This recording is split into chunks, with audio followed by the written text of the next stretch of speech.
Delirio a dúo. Un viaje al aire por los espacios literarios.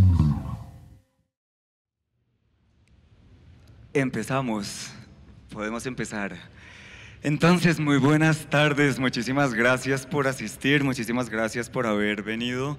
Muchísimas gracias a ustedes, a Pedro Aparicio, a Sebastián Dávila, a Ángela. En principio, muchísimas gracias a NC, a este espacio que en este instante, en este momento, está permitiendo este encuentro entre, pues, un encuentro que nosotros agradecemos bastante entre el espacio que tenemos junto con Ángela, que se llama Delirio a Dúo, un dúo que terminó multiplicándose porque también es con nuestro equipo Aurin.music y Don Jack, que son la mano derecha detrás de las cámaras. Delirio a Dúo, con base en un relativo homenaje a la obra de teatro de Eugene Ionesco, se llama Delirio a Dúo, y pues nos apropiamos del concepto. Nos pueden encontrar por Delirio a Dúo Literatura por YouTube, eso también lo diremos al final. Delirio a Dúo en las distintas redes.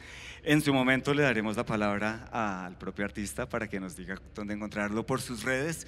Por lo pronto, agradecer este encuentro en primer lugar a NC, porque pienso yo que es un encuentro doble que permite que Delirio a Dúo ingrese al universo de, por lo pronto, de esta exposición de Sebastián Dávila, Antes del Vacío, que nos permite entrar en su universo que vamos a explorar, y por el otro lado, que también este universo entre en el nuestro literariamente, que Delirio a Dúo básicamente es un espacio de, ciertamente, difusión, pero no solo difusión, sino creación cultural a partir de la literatura, énfasis literatura y cine, pero no excluye, al contrario, implica todo un recorrido de una perspectiva desde la literatura con respecto a la historia, a la filosofía, a la pintura.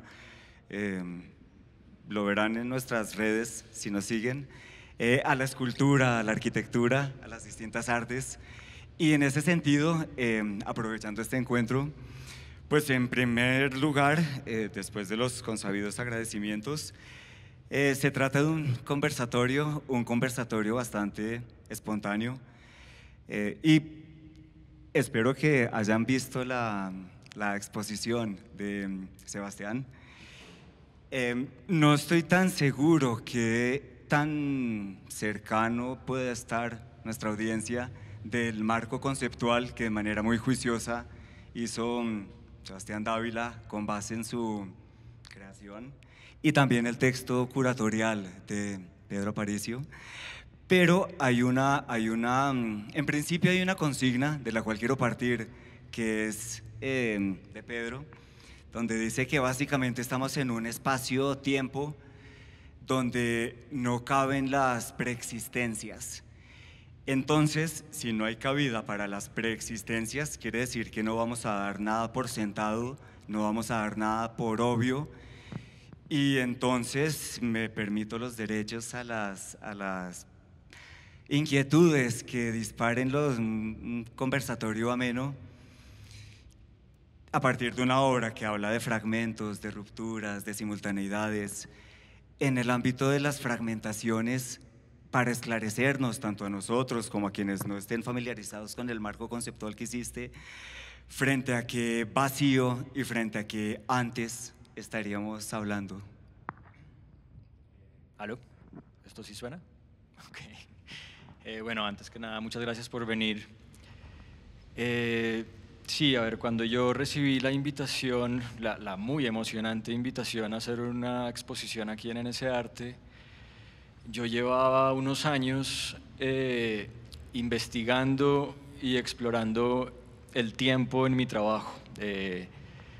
Realmente desde pandemia, desde cuarentena, esta exposición no tiene nada que ver con pandemia y con cuarentena, pero desde ese momento que tuvimos esa ruptura tan extraña con el tiempo, yo me puse a leer mucho sobre el tema y sobre todo desde el aspecto físico del tiempo, y eso lo estaba explorando como en mis procesos escultóricos. Y por eso, y pues no sé si ustedes saben, y para no dar nada por sentado, a ver, esta galería se enfoca en exposiciones de sitio específico. Las exposiciones deben estar pensadas exclusivamente para este lugar y si están bien concebidas, pues no deberían tener mucho sentido en otra parte. Desde esa lógica y por este tema temporal, a mí me llamó mucho la atención la fachada de este edificio que existía antes que la galería. Entonces a mí se me metió en la cabeza a hacer una exposición que tuviera un diálogo con el pasado del espacio, que tuviera un diálogo con la memoria. Yo pensaba que iba a ser bastante fácil encontrar esa información. Fui a los diferentes archivos, fui a Patrimonio y no encontré información en absoluto. Lo único que encontré fue registro fotográfico del lote vacío y la fachada en pie, en algunas partes como sostenida por palos. Inicialmente muy frustrado al respecto. Después entendí, sobre todo como por el impacto de esa imagen, que podía ser aún más interesante hacer una exposición que tuviera un diálogo con el olvido en vez de con la memoria. Entonces, basado en la idea de que en la transición entre memoria y olvido suele haber una ficción, la exposición propone la ficción que hay abajo, basada en los únicos planos diferentes a los planos del edificio actual que hay en la carpeta de Patrimonio. Son los planos de una vivienda de 1932 en el lote vecino, en el lote de arriba con fachada hacia la cuarta. Hoy en día es el mismo lote y por eso están esos planos en esa carpeta. Antes eran dos. Entonces, basado en esa idea de ficción como transición entre memoria y olvido, yo adapto esos planos al espacio de la galería, que el lote es un poco más ancho, y digamos que empieza este proyecto, esta idea de este posible pasado o de este falso recuerdo del espacio, igualando sobre todo olvido con espacio vacío, y la exposición en gran parte gira entonces alrededor de la exploración del espacio vacío de diferentes formas. La casa de 1932 era una casa de patios, ¿no? La composición arquitectónica gira alrededor de los patios, en donde claramente es fundamental esa relación entre vacío y no vacío. En el montaje de la exposición yo invierto la relación entre vacío y lleno que normalmente hay entre los muros de una casa y los patios, ¿no? Los muros evidentemente son sólidos y los patios son un hueco. Entonces me pareció interesante en la exposición invertirlo y los muros pasan a ser este dibujo tridimensional de su contorno, este dibujo lineal. Y los patios, que son estas grandes cajas de luz, que me ha parecido curioso que no es tan evidente eso. Los patios pasan a ser esta ilusión de sólido, este como volumen luminoso cerrado. Y después está el tema de amoblar esta casa, siguiendo bastante la distribución de la casa del 32, con muebles encontrados, intervenidos geométrica y espacialmente con concreto, haciendo énfasis en el espacio negativo al incorporar volumen para activar ese vacío, y también desde un lugar de explorar qué tanto se le puede quitar a algo y que ese algo no pierda su esencia, que ese algo siga siendo eso, desde esta exploración del olvido. Eso pues a grandes rasgos es un poco la idea del proyecto. Yo sé que vamos a profundizar en ciertos temas, pero va un poco por ahí. Perfecto. Sí, la introducción es perfecta porque es lo que uno ve cuando está recorriendo el espacio, pero aparte hay como algo que hace que la exposición sea como más completa cuando tú explicas todo el tema de los planos, que igual está dentro del texto curatorial, todo esto que estás explicando, pero si uno entra sin leer el texto, pues uno como que está frente a un espacio con unos muebles dispuestos en algún lugar, pero tal vez se vuelve como demasiado abstracto, ¿no? Sobre todo el tema de los muros, que son muros que no son muros, ¿no? Que es bien extraño. Dentro del texto curatorial hay varias palabras que hacen alusión perfecta a lo que uno siente mientras está haciendo el recorrido por la casa de Sebastián. Es un espacio donde se siente clarísimo el tema de la ausencia. No hay muros, no hay personas. Las personas que estamos por ahí dando las vueltas por la casa somos personas que no habitamos esa casa, sino que la estamos como recorriendo, que hablábamos hace un rato, como fantasmas, ¿no? Como una especie de fantasmas que además atravesamos los muros que son invisibles. Y eso me parece supremamente interesante de la obra. El tema de la ausencia.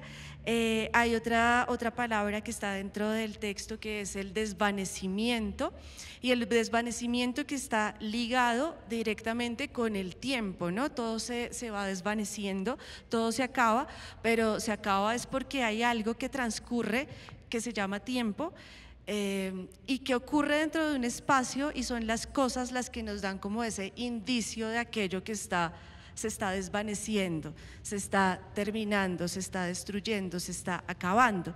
Eso que nos da ese indicio usualmente lo llamamos ruinas, y a mí me encantó dentro de la obra cómo están dispuestos los muebles y los muebles, porque los muebles para mí son esa pista, esa ruina, que son el indicio de que algo ocurrió, de que algo pasó, de que algo existió. Y además son indicios de lo humano, ¿no? O sea, los muebles los utilizamos nosotros en algún momento, pero cuando ya no estamos, quedan los muebles, y los muebles en desuso, pero indicando que alguien los usó eventualmente. Y eso me encanta, o sea, eso me parece fascinante, más allá de ver como solamente como cosas, objetos dispuestos de alguna u otra manera. Entonces, no sé si eso se hizo muy a propósito, que creo que sí, estoy casi segura que sí, pero quisiera como que habláramos un poco de esas ruinas, de esos muebles, también porque los muebles están intervenidos. Y están intervenidos dejando también como espacios, o sea, los muebles no están completos, y los muebles casi siempre tienen un vacío, o sea, ahí los muebles tienen algo que está vacío, que no sé cómo interpretarlo, tal vez. Sí, para mí es importante encontrar muebles que su antigüedad sea evidente, que las huellas que el pasado va dejando en el presente sean muy evidentes, pues por varias razones. Estamos hablando del tiempo, y el uso del concreto, que también es un material que demuestra mucho el paso del tiempo. El concreto recién fundido parece viejo, el concreto recién fundido tiene un carácter un poco de ruina, el concreto al desmoldarlo se despica, rápidamente se agrieta, el concreto tiene esta cosa que el paso del tiempo es muy evidente. Entonces la relación entre la intervención con concreto y el mueble nuevo como que no cuadra en absoluto. Y además desde un lugar de proceso, pues si yo me encuentro una banca Tonet restaurada en perfecto estado, me siento absolutamente irrespetuoso de intervenirla, de cortarla, de seccionarla, mientras que si se están desbaratando el ejercicio es completamente al revés. Y también hay algo de buscar, ojalá, muebles con los que todos nos podamos relacionar de alguna manera. Yo siento que las piezas que se escogieron, pues de alguna manera todos tenemos algo de relación con eso, lo recordamos en alguna casa familiar o en algún nicho, hay como una memoria colectiva con esos objetos. Yo creo que de alguna manera, y lo que tú preguntaste y de lo que estamos hablando, hay un vector que atraviesa esta historia que es el problema del tiempo. Digamos, es el eje estructural que nos convoca. Sebastián, de una manera muy juiciosa, hizo un recuento en la medida de lo pertinente del espacio, sobre la lectura temporal, desde Aristóteles, pasando por la revolución newtoniana, la manera en la que Einstein contesta a Newton. El tal es que si estamos en... El problema de la modernidad es el problema del tiempo. Y el tiempo se toma como sinónimo desde la modernidad, como sinónimo de lo que yo mencioné hace un instante. Lo que pasa es que no quiero manosear la palabra, de fragmentación, de ruptura, pero es un debate muy crítico. Se ha llegado a un relativo consenso que si de por sí es un fenómeno ya múltiple, hay un tiempo que implica la modernidad para la ciencia, hay un tiempo que implica la modernidad para la filosofía y hay un tiempo que implica la modernidad para el arte. Es todo un fecundo conflicto. Según Charles Baudelaire, la modernidad en el arte empieza con una artista que se llama Constantin Guy, que es acuarelista, porque fue el primero con sus acuarelas pintar las galerías, las calles, las luces, pues finalmente de la revolución industrial. Es decir, que según Charles Baudelaire, de las flores del mal, de los paraísos artificiales, de pequeños poemas en prosa, la modernidad en arte nace con Constantin Guy. Para don Michel Foucault, la modernidad nace con Manet, con Edouard Manet, padre de los impresionistas. Para Pablo Picasso, nace con Paul Cézanne, porque sin Cézanne no hubiera sido posible el cubismo, que sin duda se dice que ha sido la revolución óptica más pesada que se ha tenido desde el Renacimiento. O sea que ya solamente en la dimensión artística hay un problema con la modernidad y el tiempo moderno, ya sea Constantin Guy, según Baudelaire, ya sea Manet, según Michel Foucault, ya sea Paul Cézanne, según Picasso. La ciencia nos dice... pensaríamos todos que es Einstein, pero hay un excelente artículo que invito a leer porque está muy generosamente escrito para no físicos. Lo escribe ni más ni menos que uno de los pioneros de la cuántica, que es Werner Heisenberg. Heisenberg tiene un texto en la revista Eco, la encuentran en la Luis Ángel todos los números. En la revista Eco, revista de la cultura de Occidente, hay un texto del propio Werner Heisenberg donde habla del hallazgo de Planck y los planteamientos de la física cuántica, y uno sin ser físico puede aproximarse a esa noción. Y Heisenberg va a decir con conocimiento de causa que propiamente hablando el modelo de Einstein todavía es clásico, porque la cuántica nos mostró, siempre vuelvo yo al país de las maravillas, donde un electrón produce otro electrón y todo lo inesperado, lo contingente, el azar es lo primordial. Es decir, que hay un consenso que la modernidad del tiempo, y el tiempo es el problema de la modernidad, en la ciencia estaría por el lado de la cuántica. Y en filosofía hay un consenso que produce muchos disensos, que es Kant. Kant al plantear la dimensión temporal como sensibilidades, como nociones sensibles, intuiciones de la sensibilidad pura, hizo una revolución copernicana en términos filosóficos. Arte, ciencia, filosofía tienen su propia modernidad atravesada por la dimensión temporal. De lo que trata esta obra en la que estamos presentes, que es toda una, le robo el título a Tarkovsky, es una esculpir en el tiempo. Tarkovsky, el director de cine, hizo antes de su muerte, hizo un gran libro, el director de cine, de Persona, Solaris, Nostalgia. Tiene un excelente libro que se llama Esculpir en el tiempo. Creo que lo que haces tú es esculpir en el tiempo, ya profundizaremos, pero en esa dimensión de esculpir en el tiempo, que es algo no menor, porque ya sabemos que estamos ante un tiempo múltiple, ante el cual arte, ciencia y filosofía, que son los vectores que permiten al cerebro conjurar su propio caos, uno cómo puede hacer una curaduría ante tal fenómeno. Y en principio, para no dar nada por sentado, si nos pudieses decir, si alguien está ajeno al concepto, ¿de qué trata propiamente un acto curatorial, que es una curaduría? ¿Y cuáles fueron, Pedro, tus criterios para hacer la curaduría de un acontecimiento, de una esculpida temporal?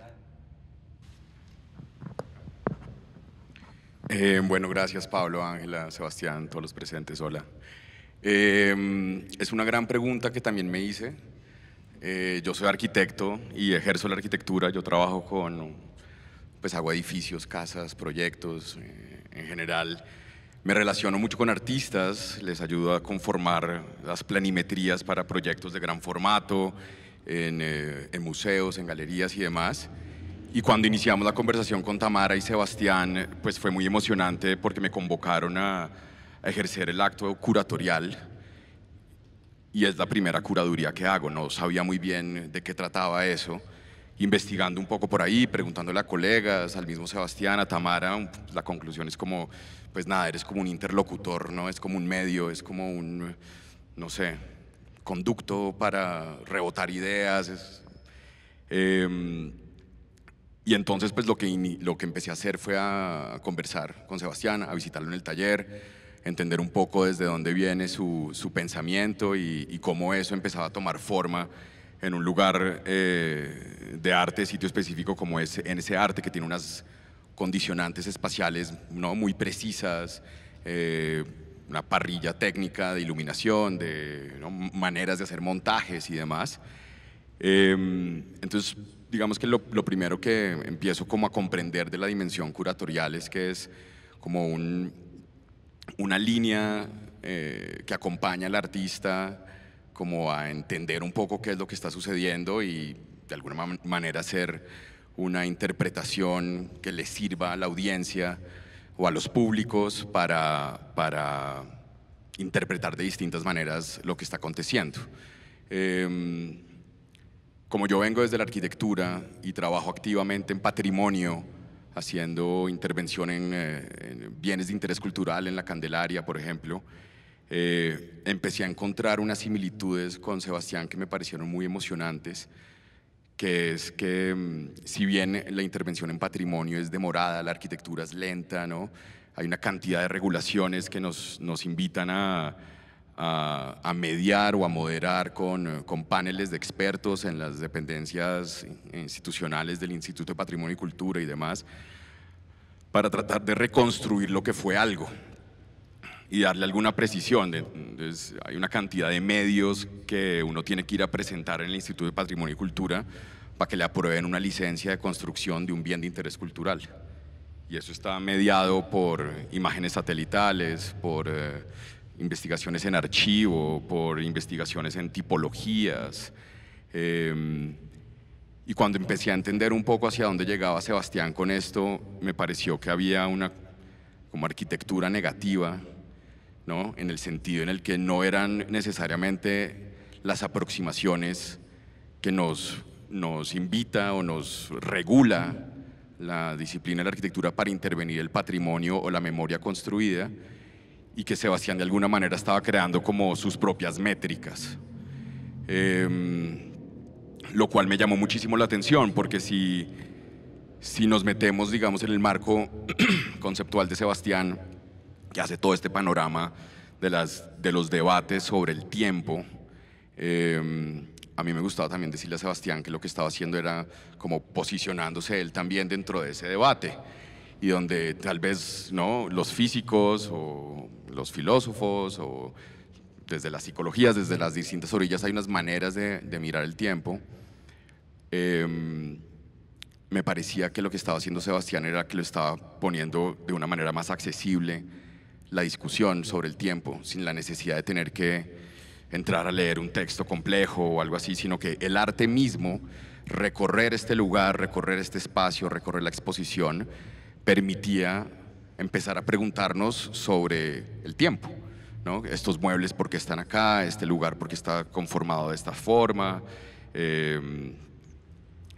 Entonces, desde la arquitectura que trabajamos en centímetros y en metros y en áreas de metros cuadrados y todo eso, y sabemos pues que el centímetro es una unidad de medición relativamente nueva y que en algún lugar de Francia hay un cofre acristalado con el centímetro oficial y esa es la unidad de medida, pues Sebastián estaba planteando otra unidad para medir no solamente el tiempo, sino también el espacio.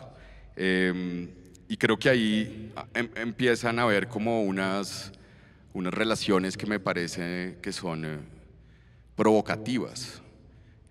Yo viéndolo desde la orilla de la arquitectura, lo que estamos viendo, el acontecimiento escultórico, habitable que se recorre en esta galería hoy, de alguna manera es una provocación directa a la normativa de intervención en patrimonio, por ejemplo.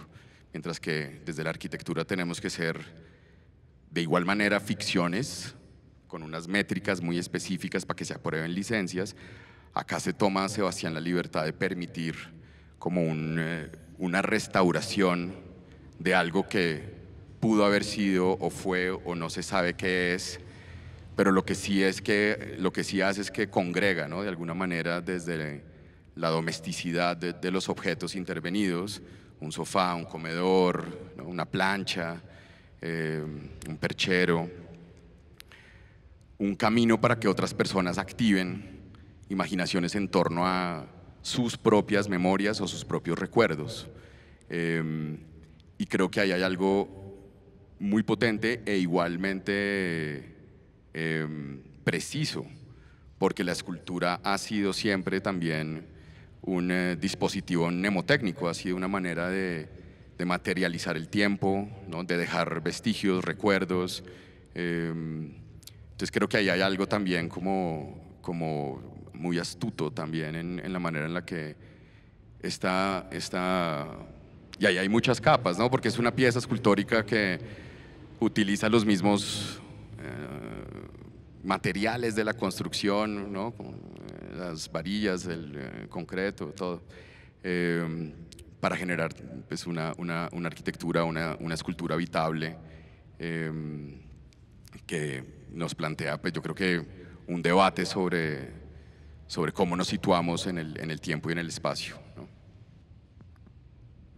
No, pues excelente, porque creo que con esto ya tenemos una idea supremamente amplia de lo que es la obra de Sebastián y del espacio que uno va recorriendo a medida que se va como adentrando en esa casa, que es una ficción, que es una casa como imaginaria, pero no es imaginaria porque igual uno la está recorriendo en acción, en físico. Y todo eso me remite, de acuerdo con lo que estabas mencionando, me remite pues a la literatura y a la literatura en el lugar de las ficciones. Es bien sabido que la literatura es como una amante así total de la arquitectura. Hay muchísimos autores que se han como explayado hablando de edificaciones.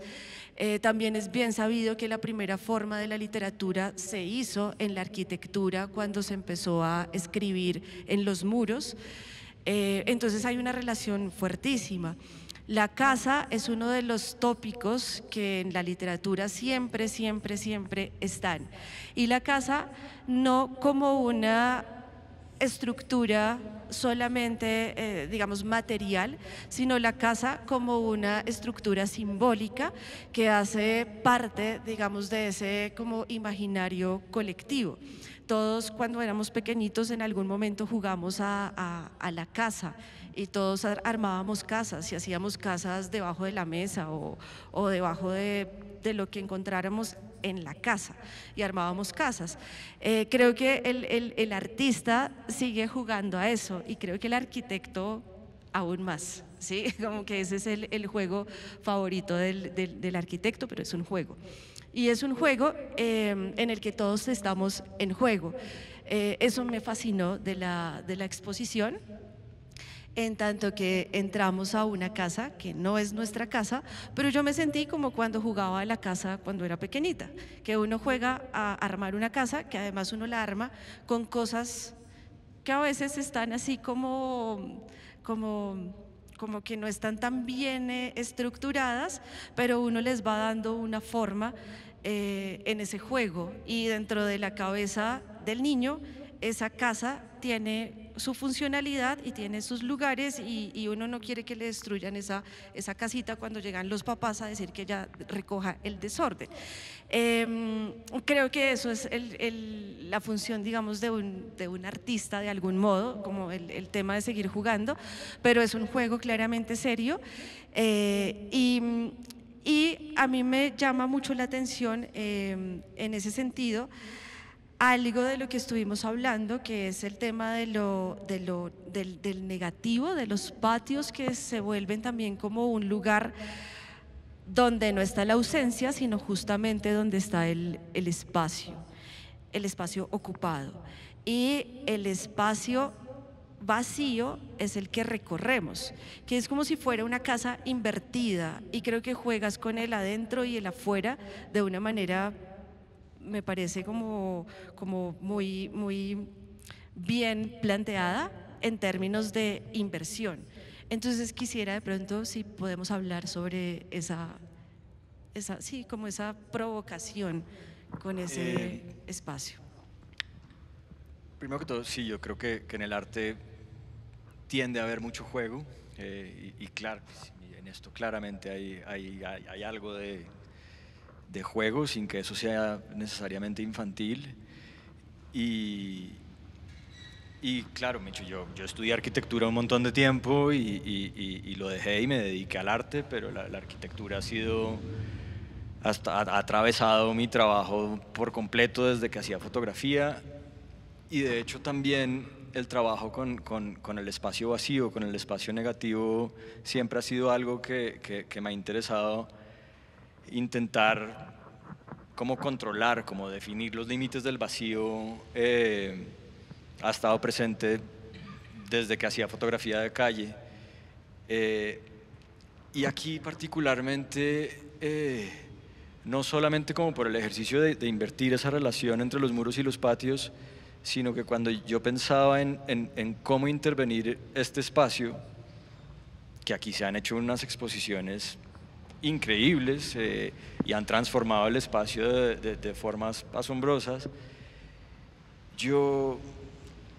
todas las ideas que se me ocurrían, yo tenía un conflicto con que yo no quería como subdividir el espacio, yo quería que el espacio se viera en toda su amplitud, y por eso como esta idea de lograr cortarlo como con estos volúmenes de nada. Yo llevo en este problema de como escultor, cómo hago para trabajar con la nada, con el espacio, que lo he intentado abordar de diferentes formas, pero acá con este tema de los muros, y sobre todo en esa relación con los otros volúmenes, pues sí hay algo muy, hay juego en visitar la exposición. Yo me he encontrado con que la gente que visita la exposición hay gente que se incomoda con atravesar las paredes y necesita pasar por las puertas, y hay gente que todo lo contrario, como que si puedo atravesar una pared, ¿por qué voy a pasar por la puerta? Hay algo de... Sí, claramente hay algo de recuperar un poquito de infancia al jugar a la casa, lo que decías tú, en eso, sí. No sé si... Bueno, también quería decir como que, porque estabas mencionando como el tema del juego y lo que me pasó también, a mí me pasó que no podía atravesar el muro porque me tocaba ir ordenada, ¿sí? Porque no sabía si se podía, ¿sí? O sea, como que hasta que dije, bueno, vamos a ver qué pasa si alguien me dice algo. No, no pasó nada. No hay reglas. O sea, sí se podía atravesar el muro, sí. Y también sentí... otro tema recurrente en las artes, que es el laberinto. Sí, lo percibí, como que lo sentí. Y es un laberinto también simbólico, invisible, medianamente, extraño, y un laberinto también como temporal, porque sí, es como que estoy en el 2021, pero estoy también en otra época, pero estoy en un espacio abierto, pero sé que hay muros y no los quiero atravesar, entonces uno se siente de algún modo perdido, en cierto sentido, no sé, es una sensación que quería como comentarte. Sí, de hecho, las primeras exploraciones, cuando yo estaba empezando a entrar en el tema temporal, las primeras exploraciones que tuve fueron a través del recorrido con piezas muy laberínticas, ¿no? La exploración del tiempo a través del recorrido, a través de sencillamente imaginarte tú haciendo el traslado de un lugar al otro, si tú logras entender arquitectónicamente, ya sea por la relación de algo que entiendes que genera escala, como una escalera o como una puerta, o ya sea porque literalmente hay un plano acotado, si tú entiendes una distancia, como que puedes introducir una variable de tiempo al transitarlo, al recorrerlo. Y sí, claramente esta exposición, pues por la distribución hay algo laberíntico. Sí. Sí, nada, interesantísimo. Estabas diciendo, pues excelente el concepto que tú planteaste del laberinto temporal. Claramente estamos en el juego de las indiscernibilidades entre la presencia y la ausencia, entre la presencia de la ausencia, donde las ausencias pueden ser mucho más presentes que las ausencias. Tú hablas que es un juego, ciertamente un juego de lo que nos pone en juego, y a partir de ahí recuerdo una frase, no sé si fue planteada en el texto curatorial o tú la planteaste en el marco conceptual, en el que el enunciado plantea grosso modo que no sea a base de recuerdos que la memoria funciona honestamente, en ocasiones es mucho más con base en lo que se olvida que la memoria funciona. En ese sentido estaríamos en un territorio toda su escala, toda su proporción, pero a mí me evoca inmediatamente En busca del tiempo perdido de Proust, pero no solamente toda la obra En busca del tiempo perdido de Proust, que es un juego con la memoria involuntaria y lo que la memoria puede evocar a partir de sus ausencias para la transformación de un futuro, pero también está el Proust de la muerte de las catedrales y de los placeres y los días, donde trata los problemas de las ruinas, de los vacíos, de esa presencia de la ausencia, que también está en una cantidad, que también está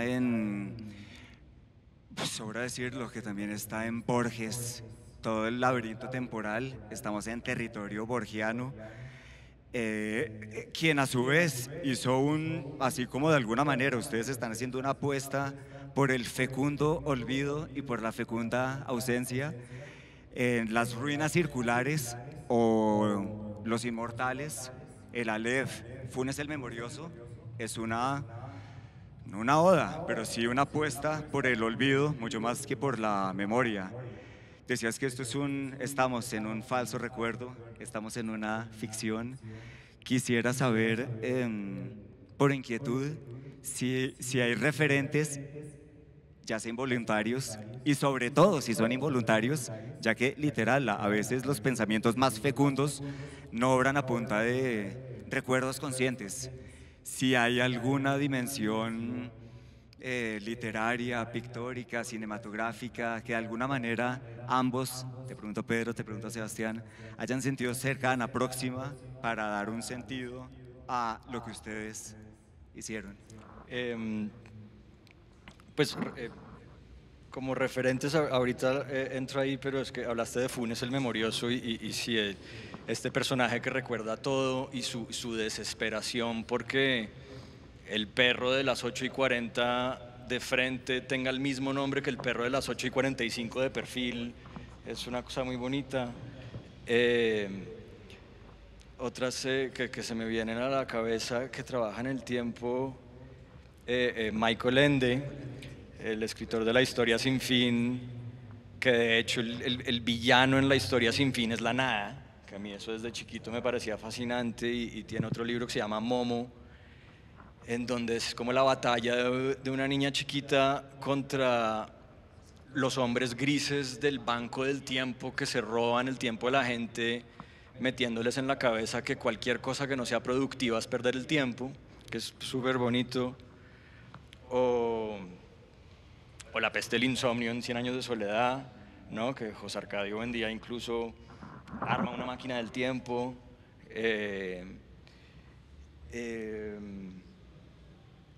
Pero la verdad es que el libro que a mí me fritó la cabeza con todo este tema temporal es un libro de un físico teórico italiano que se llama Carlo Rovelli. El libro se llama El orden del tiempo. Pues, además de ser un físico teórico, escribe súper bonito. Claro, porque yo también me leí, por ejemplo, La historia del tiempo de Stephen Hawking, y ese sí es un ladrillo que como que toca hacer la tarea como por la información que uno está leyendo, pero es difícil de leer. Este libro de Carlo Rovelli lo recomiendo mucho, es muy bonito. Y claro, él aborda un poco la historia del pensamiento occidental sobre el tiempo, y profundiza hasta la mecánica cuántica y todos esos temas que hablabas tú ahorita, que realmente son tan confusos, que yo creo que por eso nos sentimos tan cómodos con la idea de Newton, así sepamos que está equivocada, ¿no? Esta idea del tiempo como una constante uniforme es fácil. Y desde Einstein, la revolución de todas esas ideas, que muchas se han comprobado, son ideas difíciles, son ideas muy confusas, y que haya tantas perspectivas sobre el tiempo que se contradicen, pues a mí me ha parecido fascinante, y me parece muy generoso, Pedro, que como que me incluya en que como que es mi participación en eso. Yo realmente solo estoy como haciendo preguntas y haciendo malabares como con las cosas que no entiendo, que creo que es lo que muchas veces hacemos los artistas. Sí, pero igual ahí yo creo que si los científicos, ¿no? Como con todo el método de hipótesis y comprobación, ¿no? Como que ha habido un positivismo científico que fracasa, y ya sabemos que eso acaba en las monstruosidades de Frankenstein y todo eso. Pues yo creo que también la pregunta es válida, ¿no? Es la pregunta sobre otras formas de medir, otras herramientas, ¿no? Otras líneas para plantear hipótesis. Y creo que ahí, digamos que entra un poco el laberinto, porque el laberinto de alguna manera, no el uso, que hoy en día es tan presente muchas veces en la arquitectura, la hiperespecificidad del uso, ¿no? Los hospitales son cada vez más específicos, ¿no? Los edificios académicos, etcétera, ¿no? Pero el laberinto como construcción pues no es más que el reflejo del rito, y el rito muchas veces sin sentido, ¿no? El perderse, el encontrarse, Yo tengo una relación íntima con el laberinto porque fue de los primeros, tal vez el primer negocio que tuve, vender laberintos que hacían cuadernos cuadriculados en el colegio. Y hacer el laberinto, más que recorrerlo, es una pérdida. Es un perderse, es un deambular, es un poco también parecido a la deriva, ¿no? Y me parece, no lo había pensado todavía, la presencia del laberinto acá. Y es evidente pues que hay una intencionalidad sobre la línea, el dibujo, ¿no? La conformación de vanos, puertas y demás, que podría seguir, ¿no? O sea, este proyecto podría continuar, ¿no? Podría seguir expandiéndose, que es el problema también del laberinto cuando se hace, hasta dónde existe ese laberinto. Y creo que en el recorrido del laberinto pues entra la posibilidad de un tiempo incierto, que uno no sabe muy bien en qué momento saldrá de ahí. Y a diferencia tal vez del laberinto conocido, ¿no? De muros, no sé, en el que termina, sí, deslumbrado es por la no visibilidad del camino. Este laberinto nos vuelve un poco fantasmas, ¿no? Vemos a través que nos lleva un poco como a lo teatral, a Dogville, ¿no? Esas películas, sí, donde hay como cierta profundidad de campo. Y cuando llega el objeto, ¿no? El amoblamiento, el momento de amoblar el laberinto,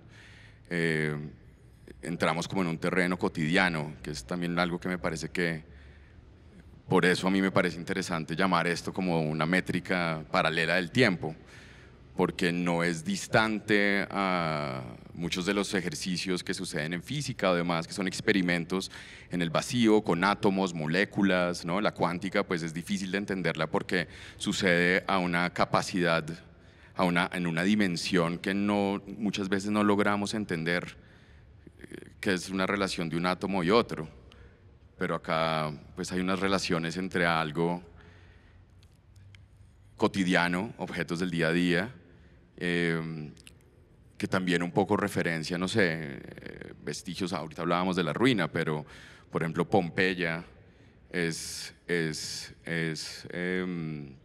esa capacidad de haberse congelado, ¿no? Entonces está como la pareja, están los objetos en la mesa, y eso sucede un poco también por la pozolana o por la ceniza volcánica, que es el mismo componente del cemento con el que los romanos empezaron a hacer los acueductos y lo demás, ¿no? Entonces, acá también hay como un momento en el que uno podría decir, ¿no? Como que se depositó como una nube de ceniza sobre una casa que no fue, pero que ahora es, que ahí yo creo que también para la literatura es interesante, porque esto lo mencionabas ahorita por el lado, ¿no? Esto es, si en la literatura como que se determina esa línea como entre la ficción y la no ficción, acá estamos habitando ¿qué? ¿No?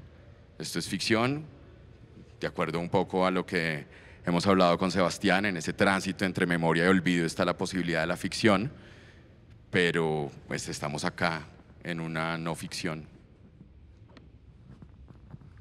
Estamos antes del vacío, justamente.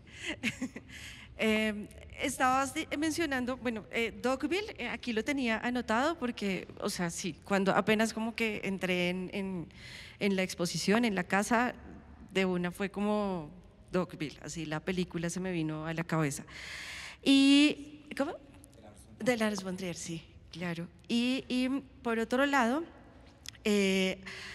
también tienes acá como un concepto que es de la masa funcional, ¿no? Como que en términos arquitectónicos últimamente todo tiene que ser funcional, todo tiene que servir para algo, todo tiene que estar fríamente calculado, y desde la concepción de lo que sería el arte,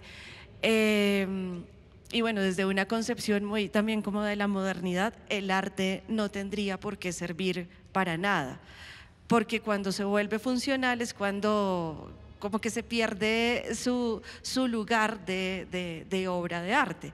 Entonces ahí también nuevamente volvemos al tema del juego, es el lugar donde el artista está haciendo lo que realmente es, sin importar el resto del universo y sin importar, digamos, la funcionalidad de su obra, sino que esa obra es lo que es y ya estuvo, sin mayor explicación, que también es un lugar donde se tiende a caer como, ¿y por qué no le puso muros? ¿Y por qué los muros son invisibles? ¿Y por qué mezcló los muebles con concreto? ¿Y por qué hay una silla que no tiene silla? O sea, que me parece el ejemplo más así como idóneo para expresar la no funcionalidad del arte, ¿no? Como, o sea, una silla que no sirve para sentarse, pero que es hermosa justamente por eso. Creo que esta obra está haciendo de algún modo un manifiesto en contra justamente de esa funcionalidad a la que nos están acostumbrando los tiempos contemporáneos, donde aquello que nos sirve pues se tiene que dejar de lado o se tiene que mirar para otro lado o eso está muy raro, eso no sirve para nada, dejémoslo ahí, no es valioso. Y eso a mí me parece algo pues maravilloso de esta obra, en tanto que creo que hay un cierto manifiesto de algún modo, no sé si sí o no.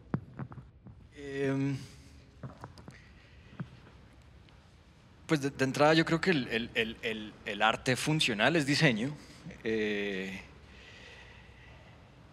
y sí creo que, me he dicho, yo desde exploraciones anteriores, desde un lugar muy existencial, me ha parecido muy interesante trabajar con el absurdo.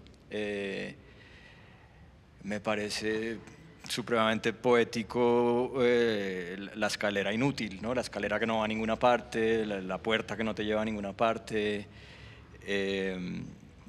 Ese tipo el quitarle la utilidad a códigos arquitectónicos absolutamente funcionales, ha sido parte como de mi trabajo desde hace mucho tiempo, y sí, claro, con las piezas que hay abajo, pues desde esta exploración del vacío y del olvido y de esta acción de quitar, pues claramente en la mayoría de los casos dejan estos objetos, aún los podemos llamar por su nombre, que eso era importante, como que hay un punto en esa acción de quitar, hay un punto en donde si sigo quitando ya no tiene cara de silla y son dos palos, pero sí, claramente sí, siempre pierden su función o casi siempre. Y sí, esa línea entre el arte y el diseño es muy fina y muchos diseñadores hacen arte y muchos artistas hacen diseño también, ¿no?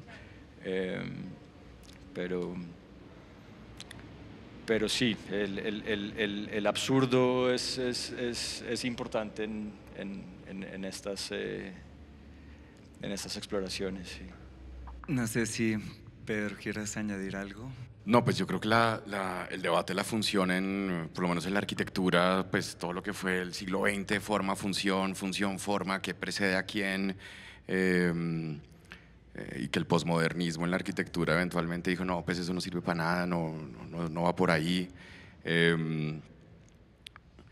Digamos que hoy en día sí nos hemos dado, y vuelvo un poco como al tema del construir sobre lo construido, lo patrimonial y todo eso, porque en estos contextos donde las ciudades, los contextos urbanos en los que estamos inmersos, se hiperconstruyeron, ¿no? Se densificaron y hay una gran pregunta en torno al construir nuevo, al volver a hacer, ¿cierto? O cambiar la función, ¿no? Entonces, pues estamos viendo, no sé, en este momento en Bogotá como el panóptico acá al lado, ¿cierto? Lo que fue edificado con una precisión milimétrica para hacer una cárcel. Foucault, bueno, todo ese mundo como de la hipervigilancia y la edificación de eso, pues hoy en día es un museo, ¿no? Y eso está sucediendo desde hace muchísimo tiempo, ¿no? Como que sí hay como una obsesión por la funcionalidad. Hay sistemas constructivos que están volviendo cada vez más rígida esa ocupación, digamos, lo vemos en vivienda de interés social, por ejemplo, donde no hay adaptabilidad o flexibilidad. Y creo que un poco lo que el arte pues, permite hacer es prototipar rápidamente cosas que tal vez en la arquitectura tardarían muchos años en suceder y siempre informar un poco cómo podrían ser otras maneras de abordar la materia, el espacio, el tiempo, ¿no? Acá pues nos damos cuenta que es una casa que tiene determinadas funciones porque el comedor está en un lugar, la habitación, el baño, sin embargo el uso no necesariamente es el que, ¿no?, emanan sus objetos. Una cama donde no se puede dormir, es un baño donde no podemos lavarnos las manos, pero nos habilitan de alguna manera una funcionalidad desde la memoria o detonan el recuerdo y nos permitirían hablar tal vez del comedor de la casa de la abuela o no sé, que ahí pues estaría también interesante hablar como sobre cuál es la función determinada de algo, porque pues ahí cumplen un poco la función a lo mejor de detonar otras cosas, ¿no? Y no necesariamente de ser una silla para sentarte. Bueno, podríamos continuar deliciosamente perdidos en este laberinto conversacional, pero lastimosamente hay paredes temporales. No sé si agradecemos inmensamente su tiempo, su paciencia, el tiempo y la paciencia de todos ustedes. No sé si haya alguna pregunta, alguna inquietud, alguna duda, algún aporte, algo por decir por parte de ustedes, algún comentario. La palabra es de ustedes.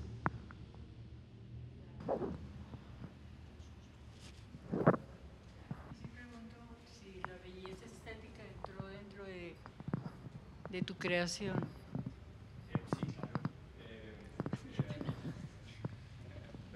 Que si la belleza estética entró dentro de la creación de Sebastián. Sí, claro, pues para mí es muy importante como la composición geométrica, es algo que me encanta y que lo busco explorar siempre, entonces pues Micho, claramente sí, eso hace parte de todas las decisiones, no solo digamos como con los muebles, estas piezas tan escultóricas, sino las decisiones de cómo se conforman estos muros en varilla y con esos detalles en concreto, esos intervalos y esos silencios y esos espacios y se vuelve como una gramática con unas ciertas reglas en el ejercicio de diseñar estas cosas. Incluso los patios, Micho, los patios que se ven como estos cubos luminosos, pues ahí hay muchas decisiones que siempre están siempre hay que tener en cuenta la estética, claramente hace parte de todas las decisiones. Sí. Bueno, ¿cómo están? Yo quería comentar algo y es que en algún momento leía como un artículo pues, de una revista normal que comentaba cómo nosotros generamos una memoria también a través de los espacios, como cuando siempre vamos a contar algo que nos ha pasado, que queremos contarle a alguien, oye, me acaba de pasar esto, de alguna manera siempre hay detalles del espacio en el que ocurren las cosas, como si el espacio funcionara como un tipo de contenedor. Y también como cuando pasamos en ese relato de un lugar a otro, pues no lo hacemos como de manera lógica, sino que saltamos a, ya estoy adentro de otra casa mientras antes estuve en la calle, pero como que la materia parece ser que al humano de algún modo le da una noción de dónde ubicar también sus memorias, ¿no? Como que no podríamos, siento yo tampoco, solo recordar desde un acto meramente, digamos, intelectual, sino que el mundo alrededor y los objetos nos ayudan a anclar esa memoria. Y siento que los objetos también llegan a pasar mucho tiempo en un hogar, más por esa relación como tan simbiótica a veces, entre que lo uso tanto, ocupa tanto este espacio, que se vuelve una presencia, aun cuando se sigue usando, ¿no? Incluso como hay personas que dentro de su sala de la casa tiene su lugar para sentarse. Eso me parece muy interesante. También pensaba un poco con los muros no muros o con este tipo de dibujo expandido, si se quiere, en términos de arte contemporáneo, cómo funcionan como un umbral también en parte. Y entonces eso también es interesante porque los umbrales suelen separar un espacio sin usar ningún muro, pero nomás el saber que atravesaste una línea, ya hay una disposición distinta a eso, que en algo que también leía con esto del espacio y la memoria, decía cómo a veces uno llega a la cocina y olvida a qué iba a la cocina y decía ahí como, bueno, devuélvete, vuelve a pasar por el umbral de la cocina, la puerta, a ver si quizás vuelves a tener como vigente lo que vas a hacer. Entonces me parece muy interesante porque siento que acá se recogen muy bien las dos cosas y un poco desde la literatura las artes plásticas vuelven metáforas visuales y siento que acá todos son metáforas en estas esculturas y en esta instalación. Y pues nada, ese era mi aporte y muchas gracias. Sí, de hecho, entiendo que como las personas que se ganan concursos de memoria, que son capaces de memorizarse cosas absurdas como un diccionario completo, yo que sé, el mecanismo suele ser muy espacial, es recorrer como una casa que ellos conocen muy bien y van almacenando los recuerdos con conexiones en espacios. El mecanismo de las personas con mayor memoria es espacial. Sí. Sí, y no, como para complementar eso y un poco en lo que dices, sí creo que, o me hace preguntarme también, ¿no? Sobre si es más común que uno olvida, no sé, lo que dijo, que dónde estuvo. No, cuando llegas a la cocina y dices, yo, ¿por qué estoy acá? No dices dónde estoy. Sabes que estás en la cocina, ¿no? Entonces uno, muchas veces yo creo que es muy interesante pensar cómo la memoria está muy ligada al espacio, ¿no? ¿Dónde estoy? Y eso digamos que, no sé, me pone a pensar también como en la memoria, no sé, más que humana y digamos las migraciones de sardinas, de ballenas, de aves, está muy ligadas al lugar, ¿no? Vuelven al lugar a donde migraron por muchas generaciones, ¿no? Entonces sí, pues no sé, Najib nos puede dar una contrapropuesta al recuerdo del lugar.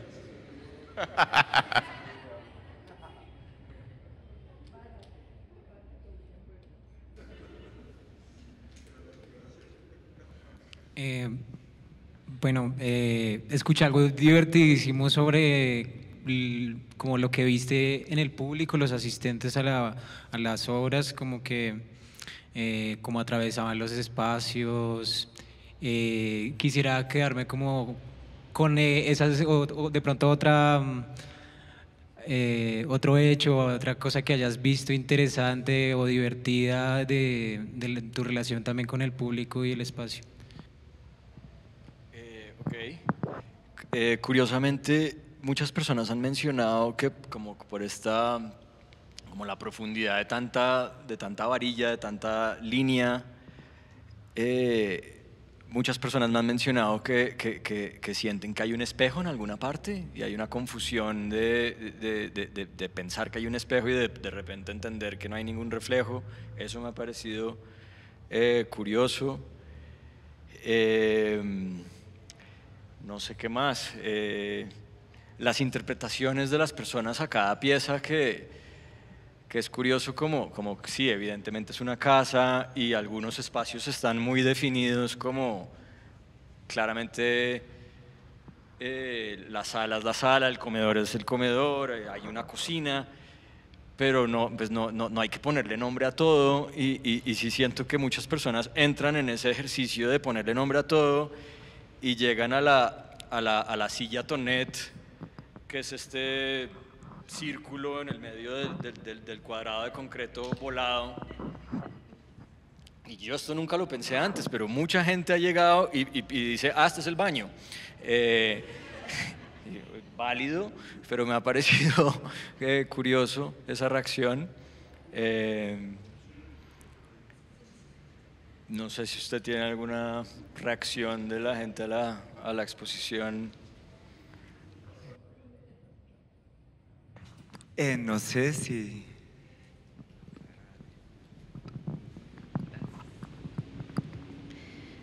Hola, yo tenía una pregunta más como hacia tu trayectoria como artista y quería preguntarte si consideras que en algún momento has errado o fallado o fracasado y cuál consideras que es tu mejor error.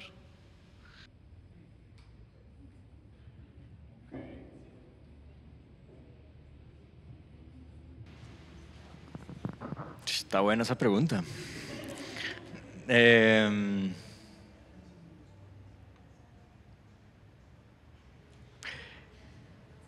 Pues yo creo que he cometido muchos errores y tengo algunos proyectos como sin acabar o que los han opacado otros. Y mi mejor error, tal vez no haber estudiado arte. Creo que puede ser. Por eso, a eso me refiero.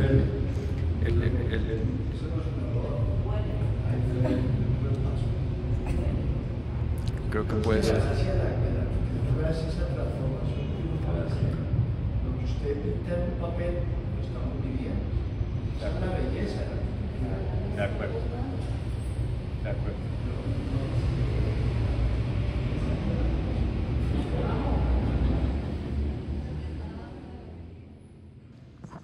Que ahí creo que, digamos, en relación con la arquitectura es interesante que la arquitectura es solo una secuencia de errores que uno hace en el papel para lograr llegar al acierto. O sea, yo muchas veces me imagino que cuando uno lo contrata a un cliente para hacer un proyecto de arquitectura no es porque va a ser no es por una buena idea, es por un infinito de errores que llevan a que algo ya se pueda acertar y desde ahí uno pueda ya entrar en la materia, ¿no? Porque muchas veces pues uno dice mucho, ¿no? Los errores en el papel no cuestan, los errores en la obra sí.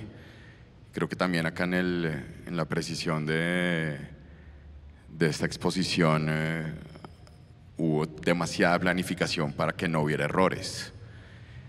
O hubo mucho prototipado, y yo creo que eso también pues viene un poco, no sé, desde la formación suya que me parece que es curiosa e interesante, ¿no? De la arquitectura a la fotografía, a la edición fotográfica, a la maqueta, ¿no? A la escultura habitable, ¿no? Es como también una cuestión de escalas. Y creo que en la plástica la posibilidad del error, ¿no? Siempre está como en una pregunta de la escala. Por eso el dibujo se borra, la maqueta sí, se transforma. ¿Alguna otra apreciación? ¿Seguros? Bueno, entonces así pues damos por concluida nuestra como charla del día de hoy. Agradecemos a NC por el espacio, también les agradecemos a ustedes por habernos acompañado. Agradecemos profundamente a Sebastián Dávila por habernos dejado entrar a su casa. Sí, y a Pedro Aparicio por haber conceptualizado esa casa. Muchísimas gracias a todos. Gracias. Muchachos, ¿cómo los encontramos en redes? En Instagram, sebastián.davila.m, y no tengo más redes. Instagram, @aplo, APLO, con guiones abajo. Cualquier cosa, nosotros Delirio a Dúo Literatura, no se les olvide en YouTube suscribirse, darle like, todo lo que ya saben, seguirnos en Instagram, pues para seguir apoyando estos momentos tan necesarios hoy. Infinitas gracias. Esperamos que esta conversación sirva para una relectura de la exposición que sea mucho más gustosa, mucho más fértil, o por lo menos desde otras nuevas miradas. Infinitas gracias por todo y muy feliz fin de semana a ustedes.